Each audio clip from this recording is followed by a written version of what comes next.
Welcome to Godspeed, where truth meets life in under 10 minutes. I'm AK, and this is Hope for your journey.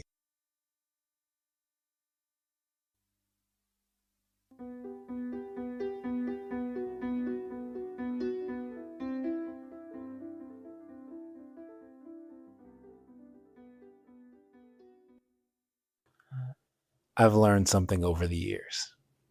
The strongest people aren't the ones who say, I can do this alone. The strongest people are the ones who can humbly say, I need help.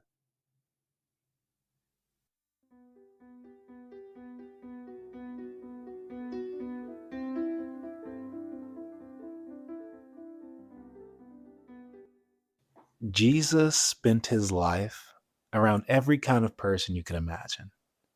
The rich and the poor, old and young, admired and rejected. And some of the people he met who felt the most confident about who they were and what they brought the world had the greatest potential to fail. And so he used a parable, which is a fictional story with real truth, to illustrate the issue. And so he tells them this in Luke chapter 18, verses 9 through 14. To some who were confident of their own righteousness and looked down on everyone else, Jesus told this parable. 2 men went up to the temple to pray, one a Pharisee and the other a tax collector. The Pharisee stood by himself and prayed, God, I thank you that I am not like other people, robbers, evildoers, adulterers, or even like this tax collector. I fast twice a week and give 1/10 of all I get. But the tax collector stood at a distance. He would not even look up to heaven, but beat his breast and said, God, have mercy on me, a sinner. I tell you that this man, rather than the other, went home justified before God. For all those who exalt themselves will be humbled, and those who humble themselves will be exalted.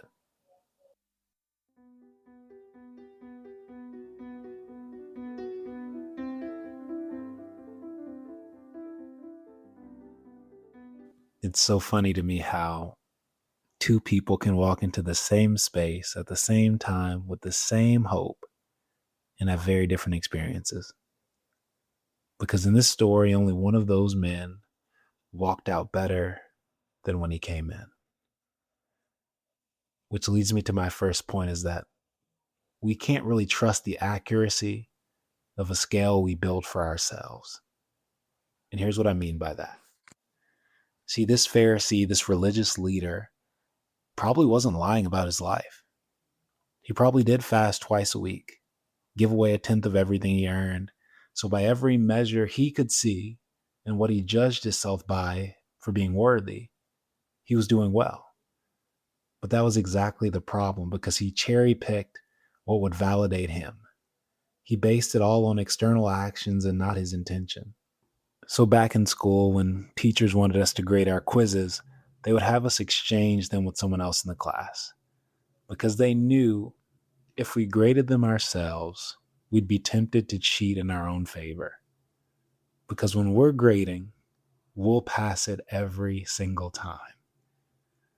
And that's the danger of confidence that's never been checked against anything outside of our own feelings and opinions. It feels secure, but it's actually a setup for failure and ultimately disappointment.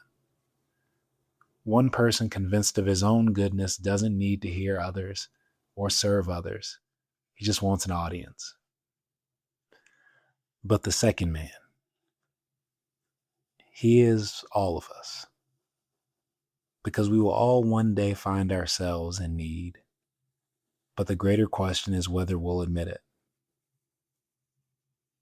So, the second man standing at a distance, unable to even lift his head. Rich or poor, educated or not, respected in your hometown or not even noticed. Somewhere along the way in your life, you will be in a low place. One where you can't fix it, earn more money to get out of it, or even explain it away. The only thing is, will you recognize that moment and your need for help? So the tax collector didn't use a defense. He knew what he would do in his life and his actions had been wrong, but yet he wanted to be made right. So he didn't bring a list. He just brought the truth. God, have mercy on me, a sinner. No resume, no list of good deeds to show he'll balance it out. So when I think about my own life and who I might be in that story, I unfortunately feel like I would be that first man, the Pharisee.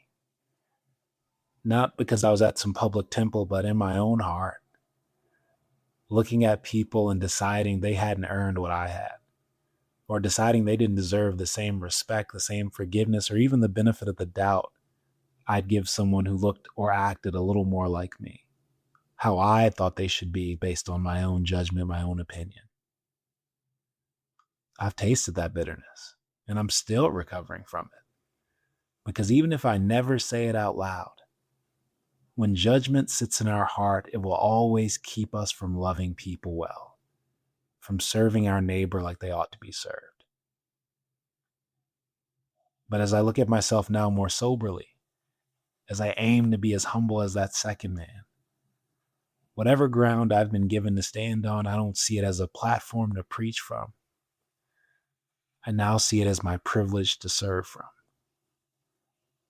And my whole prayer is that my life would actually become the testimony of a broken man who learned to give, to serve, to share, and love from wherever God placed him, knowing he deserved nothing and yet was still given so much more. There's an old hymn that says it this way: not my father, not my mother, but it's me, O Lord, standing in the need of prayer. Not my brother, not my sister, but it's me, O Lord, standing in the need of prayer. Not somebody else. I'm not judging someone else's goodness by comparison. Me, my heart needs to be changed. I need forgiveness. I need to know I'm loved. And finally, I want to call out the paradox of humility. And what that means is that what actually works in life often runs opposite to how we expect it to. You would think the confident man with the good list would go home approved, and the broken man that was a sinner would go home ashamed. But Jesus flipped it.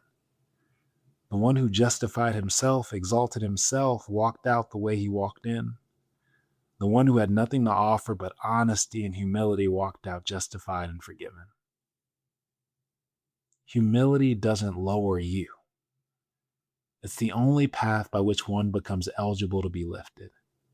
And pride will feel like elevation in the moment, but it's actually a trap.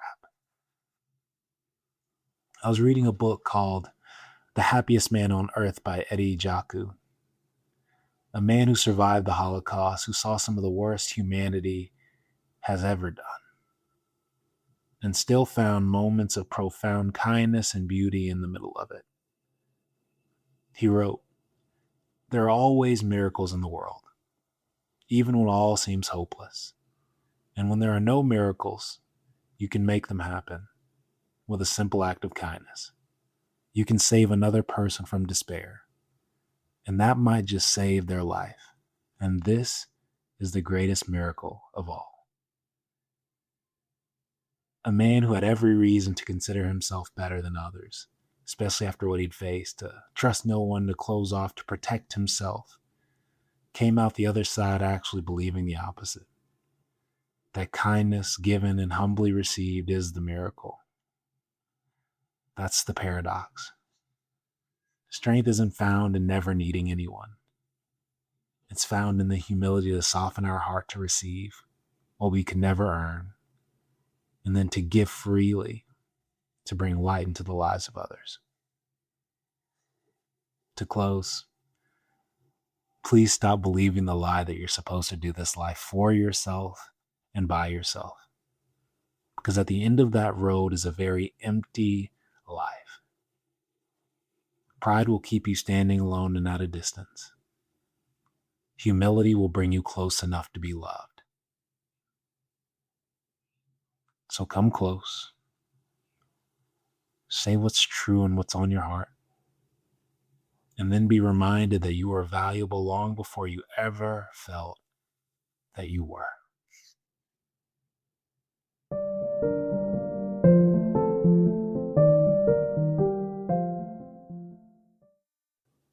God, we are nothing without you.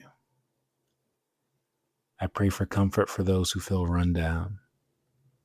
And I pray for those experiencing the challenge of humility, that their heart would be restored and softened. Amen. I will always love you how I do. Let go of a prayer for you, just a sweet word